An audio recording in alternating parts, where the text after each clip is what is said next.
Welcome to Sounds of Resistance channel. Putin's war in Ukraine affects balances all over the world.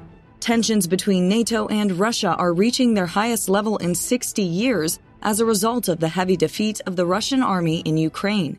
Vladimir Putin, who increased the size of his attacks and increased his threats as the Russian army lost, has opened a front not only against Ukraine, but also against the whole West. Vladimir Putin's brazen desire to negotiate and draw his nuclear sword after the inhumane and brutal missile attacks in Ukraine angered the North Atlantic Alliance and forced it to take drastic measures. Emphasizing at every opportunity that the negatives to be experienced in Ukraine will affect the whole world brings the worst scenario to mind. While war experts and analysts warn that the Russian president will make a crazier move at any moment, NATO has raised its security measures to red alert level. The only thing that the last 8 months have shown us is that Putin can attempt a crazy move at any moment, and that the strongest force that can stand against it is NATO. NATO is preparing to fly a nuclear-capable aircraft as part of the deterrence exercise next week, as Russia's concerns over nuclear weapons escalate. The annual exercise called Fixed Noon was scheduled before Russian President Vladimir Putin launched his Ukrainian special military operation in February, and will essentially take place 625 miles from Russia. It will include nuclear-capable aircraft, conventional jets, surveillance and refueling aircraft alongside 14 NATO members.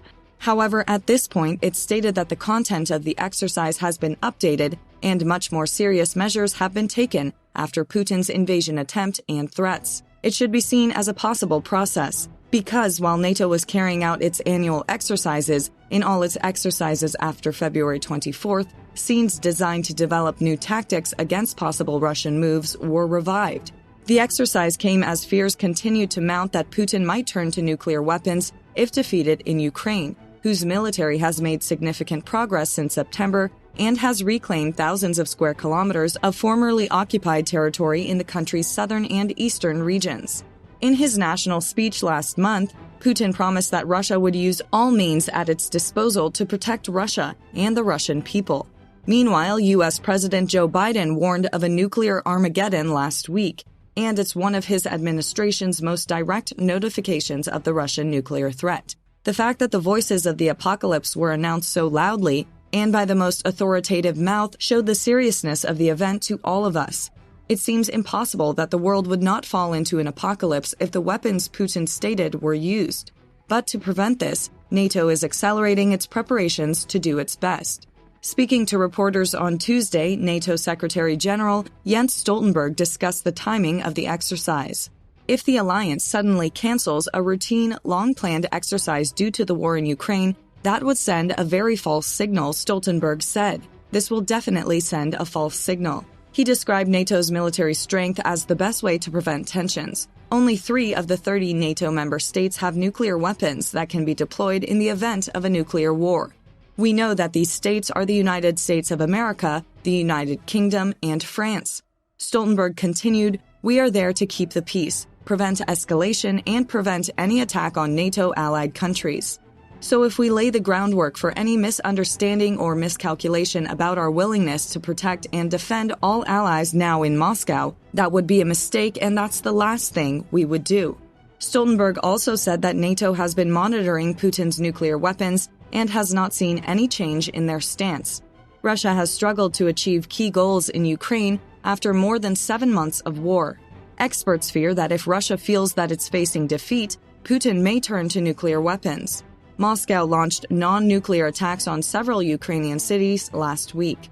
These attacks may have shown us that Vladimir Putin will not hesitate to bring his hand to the trigger if he's concerned even more. However, at this point, the magnitude of the mass reaction to him is also very important. Putin may not be able to afford it. However, there are allegations that Vladimir Putin may have reached the level of insanity after his moves in recent months. History also shows how much chaos a madman can plunge the world into. The number of NATO warships in the North Sea has more than doubled to 30 after recent damage to the Nord Stream gas pipelines, where we examined Stoltenberg's statements about the lack of change in Russia's stance. Gas leaks in the Baltic Sea were first discovered last month to come from holes in the pipe. While Russia denies any involvement, many experts believe that the leaks were due to deliberate sabotage. In fact, Vladimir Putin began to gradually increase his mobility, but NATO seems very willing to provide air defense support to Ukraine. The main priority in the supply of weapons to Ukraine from NATO allies should be the supply of their air defense equipment and systems of various types and purposes to protect Ukrainian cities and regions, critical infrastructure from the terrible and barbaric attacks of Russia.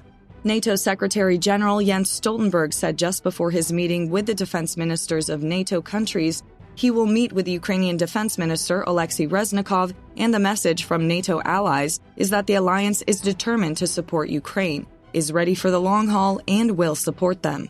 He underlined that there will be a meeting with Minister Reznikov in the U.S.-led Ukraine Contact Group, and then a dinner with NATO ministers to discuss how to increase support for Ukraine and that more air defense is necessary for Ukraine. He welcomed Germany's latest announcements as well as the delivery of German air defense systems to Ukraine. According to him, this becomes especially important against the background of horrific, indiscriminate attacks on Ukrainian cities as winter approaches, killing civilians, destroying civilian critical infrastructure, and attacks on energy infrastructure. All this indicates, according to Stoltenberg, the urgent need for more air defense for Ukraine. It is alleged that NATO will send a message to the munitions industry and Russia that they will support Ukraine for the foreseeable future, as it tries to replenish its military stockpiles. As more than 50 countries gather to witness the NATO meeting in Brussels following the mass bombing of Ukrainian cities on Monday, the UK is allegedly preparing to make an announcement in the next few days to further support Ukraine and the alliance. NATO Secretary General Jens Stoltenberg said, "The alliance is more committed than ever to providing a united and decisive response to the atrocities caused by Russia." NATO allies want to agree on an increase in ammunition and stockpiles for the alliance as a whole. Obviously, many countries have sent large sums of money to Ukraine. So, over the next few days, we will see them conveying the message to the industry that we will need plenty in the next few years and we will start supporting Ukraine. It is said that this will be put into action in the very near future. We have not yet seen an announcement regarding air defense systems. This is where there is so much attention right now. Poland has NATO air defense systems, so it will be interesting to see if there are any announcements about it.